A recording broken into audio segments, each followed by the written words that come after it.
அறையில 120 பேரு அங்க வாக்குரிமை பெற்று இருக்கிறார்கள். ஒரு தெருக்கு பேரு பீர் ஸ்ட்ரீட். அது என்ன பீர்னு எனக்கு தெரியாது, பீரான்னு தெரியாது. அதுல ஒரு கதவிலக்கல ஒரு அறை தான். ஒரு அறையில 120 பேரு வாக்காளர்களாக இருக்கிறாங்க.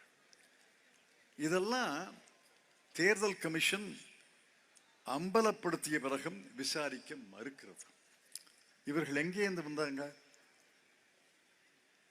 0 கதவிலக்கு உள்ள வீட்டில் XYZRT என்ற பெயர் உள்ளவர் 120 பேரோடு வந்து வாக்கு போட்டார. இது எப்படி நடக்கும்? அந்த ஒரு தொகுதியால் ஒரு நாடாளுமன்ற தொகுதியை நாம் இழந்தோம். இதுதான் வாக்கு திருட்டு. போலியான வாக்காளர்களை சேர்ப்பது, உண்மையான வாக்காளர்களை பெயர்களை நீக்குவது, போலியான வாக்காளர்களை இல்லாத முகவரியில சேர்ப்பது, ஒரு முகவரியில 120 பேர் 130 பேர் வாக்காளர்கள் என்று பட்டியலிலே சேர்ப்பது, அவர்கள் பெயரில் யாரோ கட்சிக்காரங்க, பாரதிய ஜனதா கட்சிக்காரர்கள் வந்து வாக்களிப்பது, இப்படித்தான் தேர்தல் நடந்திருக்கிறது என்பது நமக்கு புரியுது.